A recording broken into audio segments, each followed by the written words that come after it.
नमस्कार दोस्तों, कैसे हैं आप लोग। मेरा नाम सौरभ कुमार है और मैं आप लोग को यहाँ पर एनसीईआरटी सार संग्रह क्लास 6 टू 12 पढ़ा रहा हूँ, जो कि आपका वन लाइनर है महेश वर्णवाल का। और इस किताब से हम लोग अभी ज्योग्राफी भूगोल को पढ़ रहे हैं। और आज जो भूगोल का टॉपिक पढ़ने जा रहे हैं वो है आपका अ, राष्ट्रीय राजमार्ग। ठीक है, तो ये देखिए आपका जो हम लोग कल पढ़े थे परिवहन एवं संचार, ट्रांसपोर्ट एंड कम्युनिकेशन को पढ़ रहे थे कल। तो इसी का आज हम अगला पार्ट पढ़ेंगे। तो सबसे पहले हम यहाँ पर जो कल पढ़े थे उसको एक बार रिवाइज करेंगे, उसके बाद हम आज का जो टॉपिक है उसको पढ़ेंगे। तो चलिए स्टार्ट करते हैं।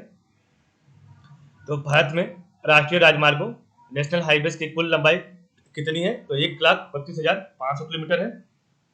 राष्ट्रीय राजमार्गों की सर्वाधिक लंबाई किस राज्य में है? तो महाराष्ट्र में है, 17,757 किलोमीटर है। भारत के किस राज्य में प्रांतीय राजमार्गों स्टेट हाईवेज की सकल लंबाई सबसे अधिक है? तो महाराष्ट्र में है। स्वर्णिम चतुर्भुज परियोजना गोल्डन क्वाड्रिलेटरल प्रोजेक्ट का संबंध किसके विकास से है? तो राजमार्ग से है। पूर्व पश्चिम एवं उत्तर दक्षिण एक्सप्रेस राजमार्ग एक दूसरे से किस स्थान पर मिलते हैं? तो झांसी में। प्रधानमंत्री ग्राम सड़क योजना PMGSY का उद्देश्य गांवों को पक्की सड़कों के माध्यम से जोड़ना है।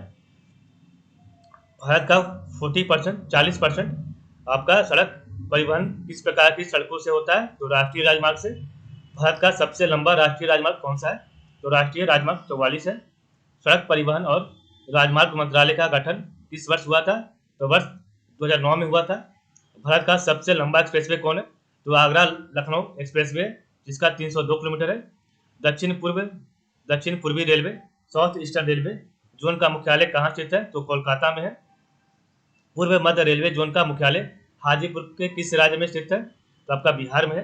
रेलवे स्टाफ कॉलेज कहाँ स्थित है? तो बड़ौदा गुजरात में है। यूनेस्को द्वारा सिलीगुड़ी तथा दार्जिलिंग रेलवे स्टेशनों को जोड़ने वाली लाइन को वर्ष 1999 में विश्व धरोहर स्थल वर्ल्ड हेरिटेज साइट के रूप में मान्यता प्रदान की गई थी। और डीजल रेल इंजन कहाँ बनाए जाते हैं? तो मंडुआ डी बनारस में बनाए जाते हैं। ठीक है, तो अब हम पढ़ेंगे कुछ प्रमुख राष्ट्रीय राजमार्ग। तो national highway 1 Delhi Amritsar 1,226 kilometre है।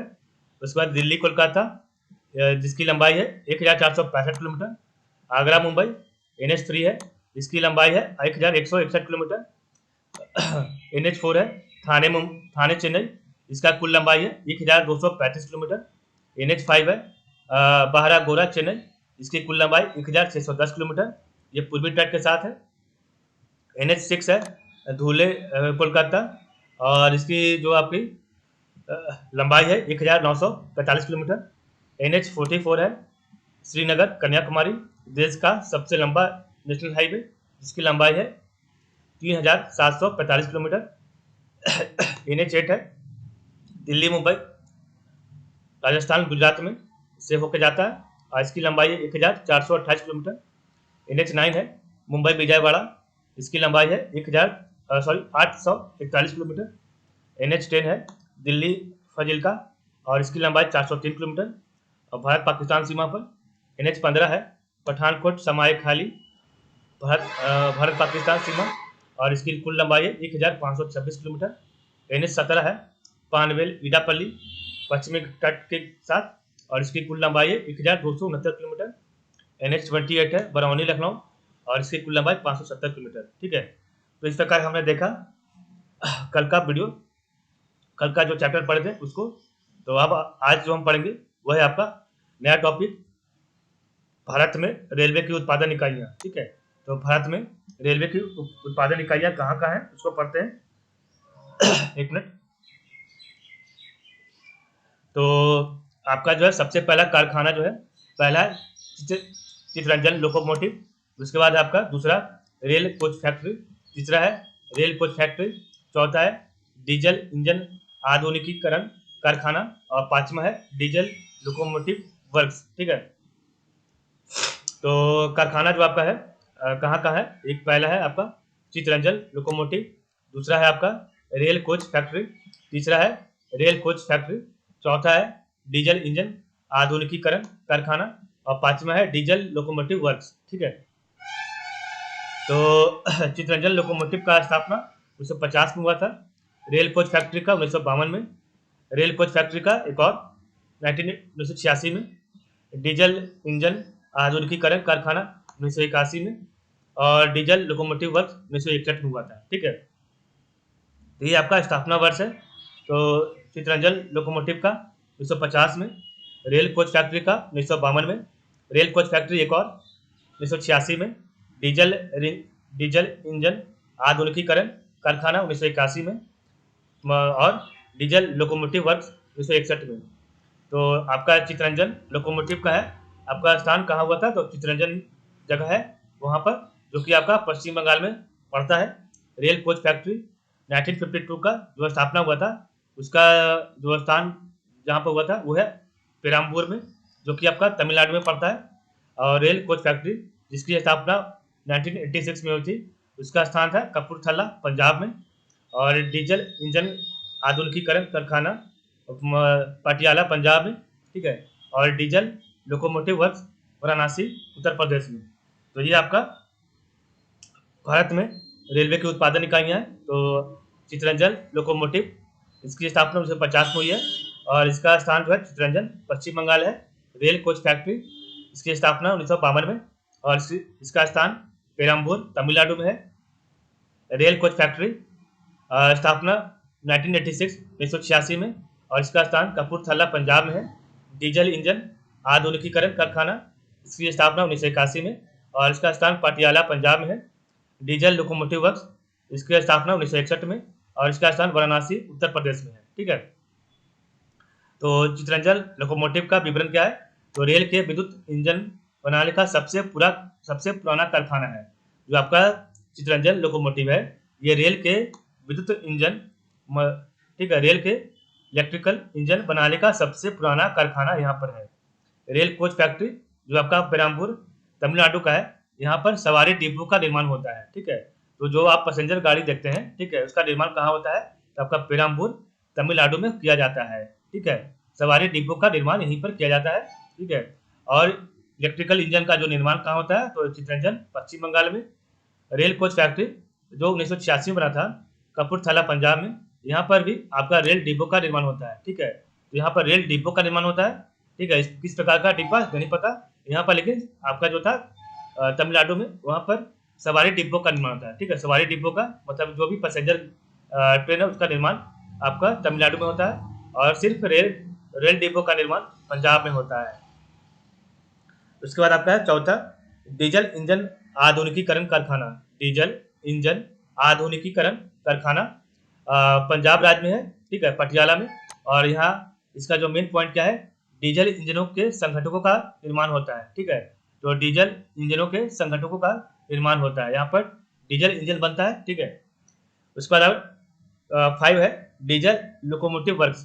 डीजल लोकोमोटिव वर्क्स, और इसका स्थान वाराणसी उत्तर प्रदेश में है, और डीजल इंजन व विद्युत शटर्स का निर्माण होता है। ठीक है, तो डीजल इंजन व विद्युत शटर्स का निर्माण होता है आपका कहाँ? वाराणसी में। यहाँ पर डीजल और इलेक्ट्रिकल दोनों होता है। ठीक है, तो डीजल इंजन का होता है और विद्युत शटर्स का निर्माण कहाँ होता है?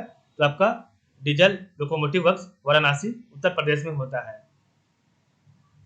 एक बार हम रिवाइज करते हैं। तो चितरंजन लोकोमोटिव की स्थापना 1950 में हुई थी। ठीक है, रेल कोच फैक्ट्री का 1952 में, रेल कोच फैक्ट्री पंजाब वाला 1986 में, और 1952 का तमिलनाडु वाला है। ठीक है, डीजल इंजन आधुनिकीकरण कारखाना 1981 में, और डीजल लोकोमोटिव वर्क्स 1961 में। तो चितरंजन लोकोमोटिव आपका चितरंजन पश्चिम बंगाल में है। Rail coach factory Perambur Tamil Nadu में है। Rail coach factory Kapurthala Punjab में है। डीजल इंजन आधुनिकीकरण कारखाना पटियाला पंजाब में है, और डीजल लोकोमोटिव वर्क्स आपका जो है वाराणसी उत्तर प्रदेश में है। अब यहाँ पढ़ते हैं उत्तर दक्षिण गलियारा श्रीनगर जम्मू कश्मीर से कन्याकुमारी तमिलनाडु तक कुल 4000 किलोमीटर लंबा है। तो उत्तर दक्षिण गलियारा श्रीनगर जम्मू कश्मीर से कन्याकुमारी तमिलनाडु तक कुल 4000 किलोमीटर का लंबा है। ठीक है, लंबा है। ठीक है, इसको बोलते हैं उत्तर दक्षिण गलियारा। ठीक है, श्रीनगर से कन्याकुमारी का, और ये पूरा 4000 किलोमीटर है। अब हम पढ़ेंगे आगे वन लाइनर। तो कोंकण रेलवे किन दो स्थानों को जोड़ता है? तो कोंकण रेलवे किन दो स्थानों को जोड़ता है?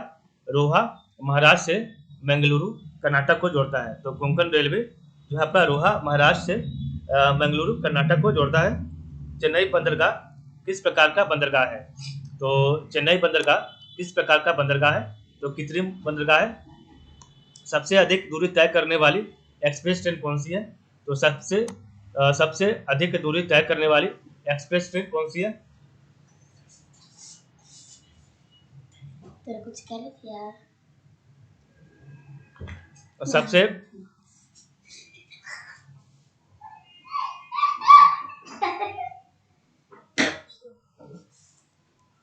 सबसे सबसे अधिक दूरी तय करने वाली एक्सप्रेस ट्रेन कौन सी है? तो आपका विवेक एक्सप्रेस वे जिसका 4273 किलोमीटर है। और तीन अर्ध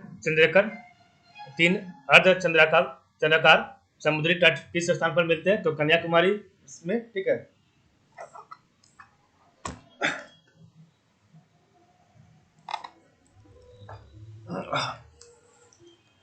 तो कोंकण रेलवे किन दो स्थानों को जोड़ता है? तो रोहा महाराष्ट्र से बेंगलुरु कर्नाटक को। चेन्नई बंदरगाह किस प्रकार का बंदरगाह है? तो कृत्रिम बंदरगाह है। सबसे अधिक दूरी तय करने वाली एक्सप्रेस ट्रेन कौन सी है? तो विवेक एक्सप्रेस है जिसका लंबाई 4273 किलोमीटर है। तीन अर्धचंद्राकार समुद्री तट किस स्थान पर मिलते हैं? तो कन्याकुमारी में मिलते हैं। और जगदीशपुर फूलपुर हल्दिया प्राकृतिक गैस पाइपलाइन के निर्माण की घोषणा कब की गई थी? तो जगदीशपुर फूलपुर हल्दिया प्राकृतिक गैस पाइपलाइन के निर्माण की घोषणा कब की गई थी? तो 25 अगस्त 2014 को। आयात नौ भार इंपोर्ट कार्गो, ठीक है, आयात नौ भार इंपोर्ट कार्गो का उच्चतम टन भार संभालने वाला बंदरगाह कौन सा है? तो दीनदयाल बंदरगाह कांडला में है। तो आयात नौ भार इंपोर्ट कार्गो का उच्चतम टन भार संभालने वाला बंदरगाह कौन सा है? तो दीनदयाल बंदरगाह कांडला में है। कृष्णापट्टनम बंदरगाह के संवर्धन इन्हांसमेंट से सर्वाधिक लाभान्वित होने वाला राज्य आंध्र प्रदेश है। तो कृष्णापट्टनम बंदरगाह के संवर्धन इन्हांसमेंट से सर्वाधिक लाभान्वित होने वाला राज्य आंध्र प्रदेश है। आंध्र प्रदेश का बंदरगाह नगर कौन सा है? तो आंध्र प्रदेश का बंदरगाह नगर काकीनाडा है। और भारत का सबसे बड़ा बंदरगाह कौन सा है?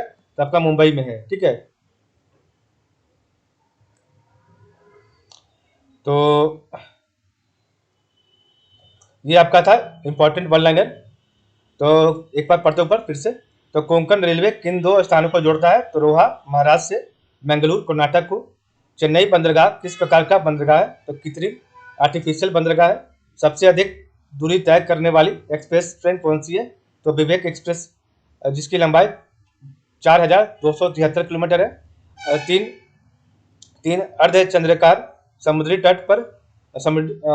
तट किस स्थान पर मिलते हैं? तो कन्याकुमारी में। जगदीशपुर फूलपुर हल्दिया प्राकृतिक गैस पाइपलाइन के निर्माण की घोषणा कब की गई थी? तो 25 अगस्त 2014 को। आयात नौ भार इंपोर्ट कार्गो का उच्चतम टन भार संभालने वाला बंदरगाह कौन सा है? तो दीनदयाल बंदरगाह कांडला है। कृष्णापट्टनम बंदरगाह के संवर्धन इन्हांसमेंट से सर्वाधिक लाभान्वित होने वाला राज्य आंध्र प्रदेश है। आंध्र प्रदेश का बंदरगाह नगर कौन सा है? तो काकीनाडा है। और भारत का सबसे बड़ा बंदरगाह कौन सा है? तो मुंबई में है। अब हम एक बार रिवाइज करेंगे जो हम पढ़े। तो सबसे पहले भारत में रेलवे की उत्पादन इकाई है चितरंजन लोकोमोटिव जिसका स्थापना 1950 में हुआ था। और चितरंजन में पश्चिम बंगाल में। और रेल के विद्युत इंजन बनाने का सबसे पुराना कारखाना है ये। रेल कोच फैक्ट्री स्थापना 1952 में। और पेरम्बूर तमिलनाडु में इसकी हुआ था स्थापना। और सवारी डिब्बों का निर्माण करता है ये। रेल कोच फैक्ट्री 1986 में। कपूरथला पंजाब रेल डिब्बों का निर्माण। डीजल इंजन आधुनिकीकरण कारखाना स्थापना 1981 में पटियाला पंजाब में हुआ। और डीजल इंजनों के संगठकों का निर्माण करता है। डीजल लोकोमोटिव वर्क्स 1961 में स्थापना वर्ष। और स्थान वाराणसी उत्तर प्रदेश। डीजल इंजन व विद्युत शटर्स का निर्माण करता है। उत्तरी दक्षिण गलियारा श्रीनगर जम्मू कश्मीर से कन्याकुमारी तमिलनाडु तक कुल 4000 किलोमीटर लंबा है। और कोंकण रेलवे किन दो स्थानों को जोड़ता है? तो रोहा महाराष्ट्र से मैंगलोर कर्नाटक हो। चेन्नई बंदरगाह किस प्रकार का बंदरगाह है? तो कृत्रिम बंदरगाह है। सबसे अधिक दूरी तय करने वाली एक्सप्रेस ट्रेन कौन सी है? तो विवेक एक्सप्रेस वे 4273 किलोमीटर है। 3 अर्धचंद्राकार समुद्री तट किस स्थान पर मिलते हैं? तो कन्याकुमारी में। जगदीशपुर फूलपुर हल्दिया प्राकृतिक गैस पाइपलाइन के निर्माण की घोषणा कब की गई थी? तो 25 अगस्त 2014 को। आयात नौभार इंपोर्ट कार्गो का उच्चतम टन भार संभालने वाला बंदरगाह कौन सा है? तो दीनदयाल बंदरगाह कांडला है। कृष्णापट्टनम बंदरगाह के संवर्धन इन्हांसमेंट से सर्वाधिक लाभान्वित होने वाला राज्य आंध्र प्रदेश है। आंध्र प्रदेश का बंदरगाह नगर कौन सा है? तो काकीनाडा है। भारत का सबसे बड़ा बंदरगाह कौन सा है? तो मुंबई में है। ठीक है, इस प्रकार हमारा आज का वीडियो यहीं पर समाप्त होता है। तो आज के लिए बस इतना ही। आप लोग का बहुत बहुत धन्यवाद।